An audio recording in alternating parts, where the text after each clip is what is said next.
जय श्री राम। सभी राम भक्तों तथा हनुमान भक्तों को जय जय श्री राम। आप सभी का जय श्री राम श्रीमद् वाल्मीकि रामायण चैनल में हार्दिक स्वागत एवं अभिनंदन है।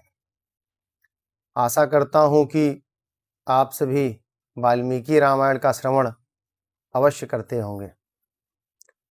आप सबके समक्ष अभी तक के क्रम में वाल्मीकि रामायण के महात्म्य के 5 अध्याय आपके समक्ष रखा गया है और उसकी हिंदी व्याख्या भी की गई है।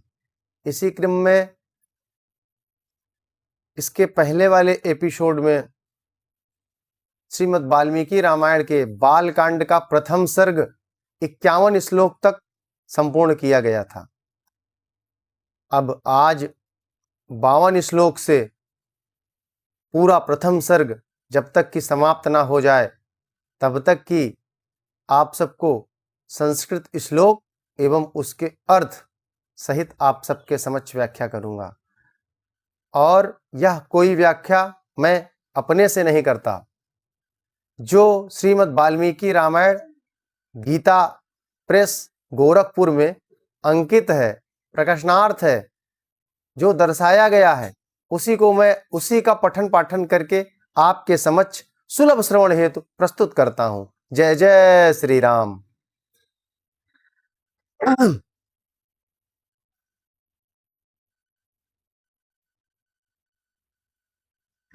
तेन मया विना दूरम वाहा नृपात्मजो जहार भार्यं रामस्य गृधम हत्वा जटायुषम। मायावी मारीच के द्वारा उसने दोनों राजकुमारों को आश्रम से दूर हटा दिया और स्वयं राम की पत्नी सीता का अपहरण कर लिया। जाते समय मार्ग में विघ्न डालने के कारण उसने जटायु नामक गृध्र का वध भी कर दिया। गृधम च निहतं दृष्ट्वा हतां श्रुत्वा च मैथिलीं राघवा शोक संतप्तो विललापाकुलेन्द्रियः। तत्पश्चात जटायु को आहत देखकर और सीता का हरण सुनकर रामचंद्र जी शोक से पीड़ित होकर विलाप करने लगे। उस समय उनकी सभी इंद्रियां व्याकुल हो उठी थी। ततस्तेनैव शोकेन गृधं तदग्ध्वा जटायुषं मार्गमाणो वने सीतां राक्षसं संददर्शः। कंबद्धं नाम रूपेण विकृतं घोर दर्शनं तम निहत्य महाबाहुर्द दाह स्वर्गतस्य सह। फिर उसी शोक में पड़े हुए उन्होंने जटायु गृध्र का अग्नि संस्कार किया और वन में सीता को ढूंढते हुए कबंध नामक राक्षस को देखा, जो शरीर से विकृत तथा भयंकर दिखने वाला था। महाबाहु राम ने उसे मारकर उसका भी दाह किया, अतः वह स्वर्ग को चला गया। सा चास्य कथयामास सबरीं धर्मचारिणीं श्रमणाम धर्म निपुणाम भिगछेत्ति राघव। जाते समय उसने राम से धर्मचारिणी सबरी का पता बतलाया और कहा, रघुनंदन आप धर्मपरायणा सन्यासिनी शबरी के आश्रम पर जाइए। सो अभ्यगच्छ ममाह तेजा शबरीं शत्रुसूदना सबरया पूजिता सम्यक रामो दर्शतात्मजा। शत्रुहंता महान तेजस्वी दशरथ कुमार राम सबरी के यहाँ गए। उसने इनकी भली भांति पूजन किया। पंपा तीरे हनुमता संगतो वानरेण हनुमद्दचनाच्चैव सुग्रीवेण समागता। फिर वे परंपराशर के पंपासर के तट पर हनुमान नामक वानर से मिले और उन्हीं के कहने से सुग्रीव से भी मेल किया। सुग्रीवाय च तत्सर्वं संसद्रामो महाबला आदितस्तद यथावृतम सीतायाश्च विशेषता। तदंतर महाबलवान राम ने आदि से ही लेकर जो कुछ हुआ था वह और विशेषता सीता जी का वृतांत सुग्रीव से कह सुनाया। सुग्रीवाश्चापि तत्सर्व श्रुत्वा रामस्य वानरः चकार सख्यं रामेण प्रीतश्चैवाग्निसाक्षिकम्। वानर सुग्रीव ने राम की सारी बातें सुनकर उनके साथ प्रेम पूर्वक अग्नि को साक्षी बनाकर मित्रता की। ततो वानर राजेन वैरानुकथनं प्रति रामाया वेदितं सर्वं प्रणयाद दुखितेन च। उसके बाद वानर राज सुग्रीव ने स्नेहवश बाली के साथ वैर होने की सारी बातें राम से दुखी होकर बतलाई। प्रतिज्ञातं च रामेण तदा वाली वधं प्रति बालिनश्च बलं तत्र कथयामास वानरः सुग्रीवः संगिताश्च सीनत्यं वीर्येण राघवे। उस समय राम ने बाली को मारने की प्रतिज्ञा की। तब वानर सुग्रीव ने वहां बाली के बल का वर्णन किया, क्योंकि सुग्रीव को राम के बल के विषय में बराबर शंका बनी रहती थी। राघव प्रत्यार्थम तु दुदुम्भे कायमुत्तमं दर्शयामास सुग्रीवो महापर्वत सन्निभम। राम की प्रतीत के लिए उन्होंने दुदुम्भी दैत्य का महान पर्वत के समान विशाल शरीर दिखलाया। उतस्मृत्वा महाबाहु प्रेक्ष्य चास्ति महाबला पादांगुष्ठेन चिक्षेप संपूर्णं 10 योजनम। महाबली महाबाहु श्री राम ने तनिक मुस्कुराकर उस अस्थि समूह को देखा और पैर के अंगूठे से उसे 10 योजन दूर फेंक दिया। वाह। विभेद च पुनस्तालान सप्तैकेन महेशुड़ा गिरिम रसातलम चैव जनयन प्रत्ययम तदा। फिर एक ही महान बाण से उन्होंने अपना विश्वास दिलाते हुए 7 ताल वृक्षों को और पर्वत तथा रसातल को बींध डाला। तथा प्रीतमनास्तेन विश्वस्ता सा महाकपि किष्किंधाम राम सहितो जगाम च गुहाम तदा। तदनंतर राम के इस कार्य से महाकपि सुग्रीव मन ही मन प्रसन्न हुए और उन्हें राम पर विश्वास हो गया। फिर वे उनके साथ किष्किंधा गुहा में गए। ततो अगर जर्ध्वारिवरः सुग्रीवो हेम पिंगलः तेन नादेन महता निर्जगाम हरीश्वरः अनुमान्य तदा ताराम सुग्रीवेण समागतः निजघान च तत्रैनम शरणेणैकेन राघवः। वहां पर सुवर्ण के समान पिंगल वर्ण वाले वीरवर सुग्रीव ने गर्जना की। उस महानाद को सुनकर वानर राज वाली अपनी पत्नी तारा को आश्वासन देकर तत्काल घर से बाहर निकला और सुग्रीव से भिड़ गया। वहां राम ने बाली को एक ही बाण से मार गिराया। जय जय श्री राम। तथा सुग्रीव वचनाद्वत्वा बालिन माहवे सुग्रीवमेव तन्द्राज्ये राघवः प्रत्यपादयत। सुग्रीव के कथनानुसार उस संग्राम में बाली को मारकर उसने राज्य पर राम ने सुग्रीव को ही बिठा दिया। सच सर्वान शमानीय वानरान वानर सभा दिशा प्रस्थापयामाश दिद्युच्छरजदकात्मजाम। तब उन वानर राज ने भी सभी वानर को बुलाकर जानकी का पता लगाने के लिए उन्हें चारों दिशाओं में भेजा। ततो गृधस्य वचनात् संपातेर हनुमान बलि सतयोजन विस्तीर्णम पुप्लवे लवणार्णवम। जय जय श्री राम। तत्पश्चात संपाति नामक गृद्ध के कहने से बलवान हनुमान जी 100 योजन विस्तार वाले क्षार समुद्र को कूदकर लांग गए। जय श्री राम। तत्र लंका समासाद्य पुरीम रावण पालिताम ददर्श सीताम ध्यायन्तीम शोकवनिकाम गताम। वहां रावण पालित लंकापुरी में पहुंचकर उन्होंने अशोक वाटिका में सीता को चिंता मग्न देखा। निवेद्यत्वाभिज्ञानं प्रवृत्तिं विनिवेद्य च समाश्रास्य च वैदेहीं मर्दयामाश तोरणम।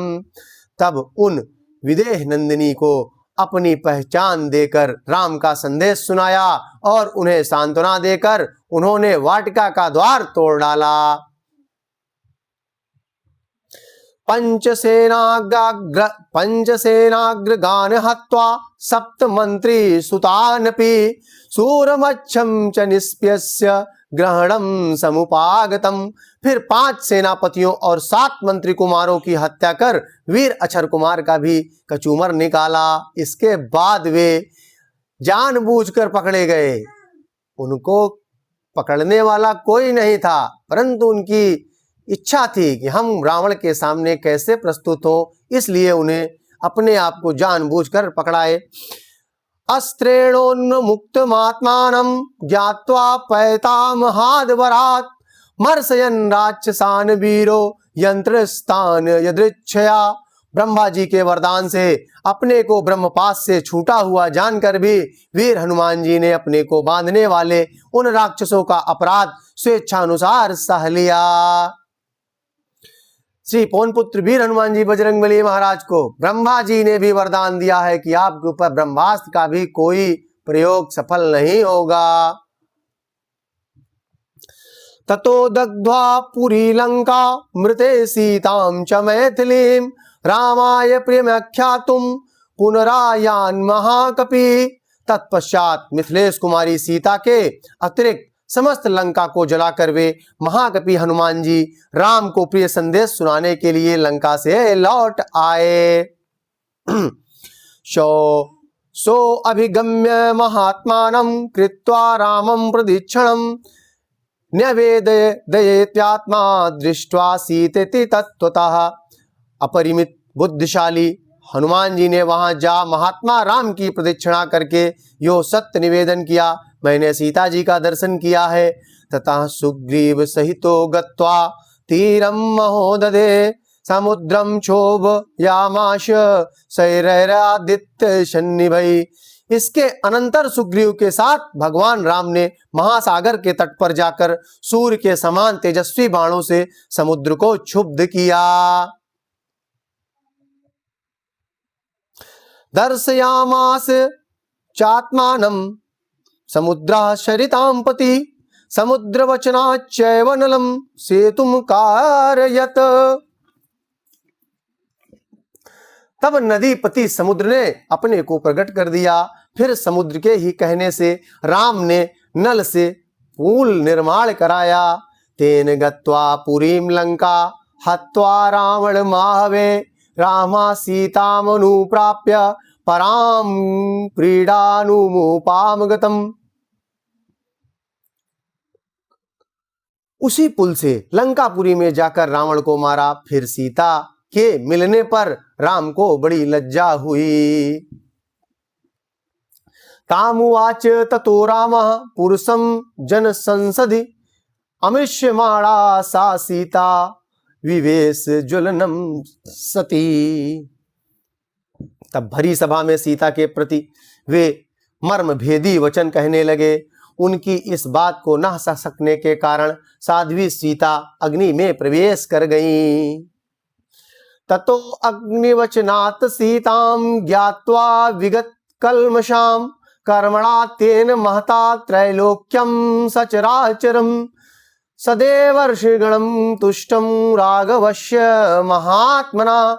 इसके बाद अग्नि के कहने से उन्होंने सीता को निष्कलंक माना। महात्मा रामचंद्र जी के इस महान कर्म से देवता और ऋषियों सहित चराचर त्रिभुवन संतुष्ट हो गया। बभौ रामा संप्रिहष्टा पूजिता सर्वदैवतैः अभिषच्य शलंकायां राक्षसेन्द्र विभीषणं कृतकृत्यस्तदा रामो विज्वरः प्रमुमोदः।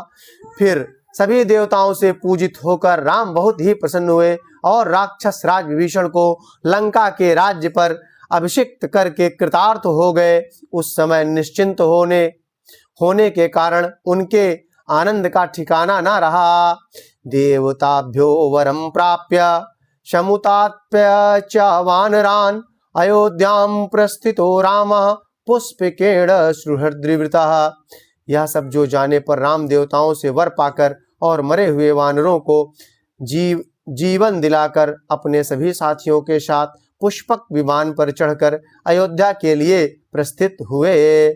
भरद्वाजाश्रमं गत्वा रामः सत्य पराक्रमः भरतस्यान्तिके रामो हनुमंतं व्यसर्जयत्। भरद्वाज मुनि के आश्रम पर पहुंचकर सबको आराम देने वाले सत्य पराक्रमी राम ने भरत के पास हनुमान को भेजा। पुनाराख्यकाम जल्पन सुग्रीवाहिषस्तदा पुष्पकम तत्समारूहा नंदिग्रामम ययौ तदा। फिर सुग्रीव के साथ कथा वार्ता कहते हुए पुष्पकारूढ़ होवे नंदिग्राम को गए। नंदिग्रामे जटाम हित्वा भ्रातृभिः सहितो अनघा रामः सीतामनुप्राप्य राज्यम पुनरवाप्तवान। निष्पाप रामचंद्र जी ने नंदिग्राम में अपनी जटा कटाकर भाइयों के साथ सीता को पाने के अनंतर पुनः अपना राज्य प्राप्त किया। प्रहिष्ट मुदितो लोकस्तुष्टः पृष्टिषु धार्मिकः निरामयो हरोगश्च दुर्भिक्ष भयवर्जितः। अब राम के राज्य में लोग प्रसन्न, सुखी, संतुष्ट, पुष्ट, धार्मिक तथा रोग व्याधि से मुक्त रहेंगे। उन्हें दुर्भिक्ष का भय न होगा। ना पुत्र मरणम केचिद दृच्छन्ति पुरुषाः क्वचित् नार्यश्चा विधवा नित्यम भविष्यन्ति पतिव्रता। कोई कहीं भी अपनी पुत्र की मृत्यु नहीं देखेंगे। स्त्रियां विधवा ना होंगी, सदा ही प्रतिव्रता होंगी। ना चाग्निजं भयम किंचिन्नाप्सु मंजन्ति जंतवः ना वातजं भयम किंचिनापि ज्वरकृतं तथा। आग लगने का किंचित भी भय न होगा। कोई प्राणी जल में नहीं डूबेंगे। वात और ज्वर का भय थोड़ा भी नहीं रहेगा।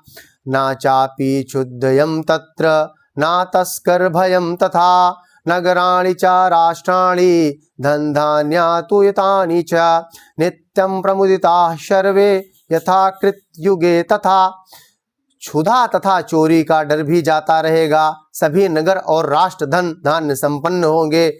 सत्य युग की भांति सभी लोग सदा प्रसन्न रहेंगे। अश्वमेध सतैरिष्ट्वा तथा बहुसुवर्णकैः गवां कोटयुक्तं दत्त्वा विद्वभन्यो विधिपूर्वकम् असंख्येयं धनं दत्त्वा ब्राह्मणेभ्यो महायसा राजवंशान् सत्गुणान् अस्थाप्यष्यति राघवा। चातुर्वर्ण्यं च लोके अस्मिन् स्वे स्वे धर्मे नियोच्याति। महायशस्वी राम बहुत से सुवर्णों की दक्षिणा वाले 100 अश्वमेध यज्ञ करेंगे। उनमें विधि पूर्वक विद्वानों को 10,000 करोड़ मतलब 1 खरब गौ और ब्राह्मणों को अपरिमित धन देंगे तथा 100 गुने राजवंशों की स्थापना करेंगे। संसार में चारों वर्णों को वे अपने अपने धर्म में नियुक्त रखेंगे। 10 वर्ष सहस्राणि 10 वर्ष शतानि च रामो राज्यमुपासित्वा ब्रह्मलोकां प्रयास्यति। फिर 11,000 वर्षों तक राज्य करने के अनंतर श्री रामचंद्र जी अपने परम धाम को पधारेंगे। इदं पवित्रं पापघ्नं पुण्यं वेदैश्च यशस्मितं यः पठेद रामचरितं सर्व पापैः प्रमुच्यते। वेदों के समान पवित्र, पापनाशक और पुण्यमय इस रामचरित को जो पढ़ेगा वह सब पापों से मुक्त हो जाएगा। एतदाख्यानम मायुष्यम पठन रामायणम नरः सपुत्र पौत्र शगणः प्रेत स्वर्गे महीयते। आयु बढ़ाने वाली इस रामायण कथा को पढ़ने वाला मनुष्य मृत्यु के अनंतर पुत्र, पौत्र तथा अन्य परिवारजन वर्ग के साथ ही स्वर्ग लोक में प्रतिष्ठित होगा। वाह, जय जय श्री राम। पठन दिजो वाग्रिश भक्त्व मीयात स्यात् क्षत्रियो भूमिपतित्व मीयात वणिक जनः पर्ण्य फलत्व मीयात जनश्च शूद्रो अपि महत्व मीयात। इसे ब्राह्मण पढ़े तो विद्वान हो, क्षत्रिय पढ़ता हो तो पृथ्वी का राज्य प्राप्त करे, वैश्य को व्यापार में लाभ हो और शूद्र भी प्रतिष्ठा प्राप्त करे। इसलिए इसको सभी को पढ़ना चाहिए, चाहे वो ब्राह्मण हो, चाहे वो क्षत्रिय हो, चाहे वैश्य हो, चाहे शूद्र हो। रामचरितमानस को पढ़ने का सभी को लाभ बताया गया है। इत्यार्षे श्रीमद् रामायणे वाल्मीकि आदि काव्ये बालकांडे प्रथम सर्गः। इसी प्रकार से श्री वाल्मीकि निर्मित आर्ष रामायण आदि काव्य के बालकांड में पहला सर्ग पूरा हुआ। आप सबके समक्ष श्रीमद् वाल्मीकि रामायण के बालकांड के प्रथम सर्ग समाप्त हो चुका है और इसमें अंतिम लाइन में भी ये भी बता दिया गया है, चारों वर्ण में चाहे ब्राह्मण हो, क्षत्रिय हो, वैश्य हो, शूद्र हो, कोई भी हो, अगर रामचरितमानस का पठन पाठन या तो पठन पाठन संभव नहीं हो पा रहा है तो सिर्फ श्रवण करें। मात्र श्रवण करने से इतना लाभ है कि उसकी विवेचना नहीं की जा सकती है, उसको विस्तृत रूप दिया ही नहीं जा सकता है। अनेकों लाभ हैं। किसी प्रकार के समस्त शत्रुओं से आपकी रक्षा होगी, निरंतर आपकी धन वैभव लक्ष्मी में वृद्धि होगी एवं किसी प्रकार का कोई कष्ट ना होगा, आप निरोगी काया रहेंगे, घर में किसी प्रकार का कलह क्लेश ना रहेगा। सिर्फ आप श्रीमद् वाल्मीकि रामायण का श्रवण मात्र कर लें। इसलिए हम शुरू से अपने चैनल पर वाल्मीकि रामायण का पठन पाठन करके आप सबके सुलभ श्रवण हेतु इस वीडियो के माध्यम से आपको प्रेषित किया जा रहा है। आप सब इसको सुने और पूर्ण फल की प्राप्त करें। जय श्री राम, जय जय श्री राम।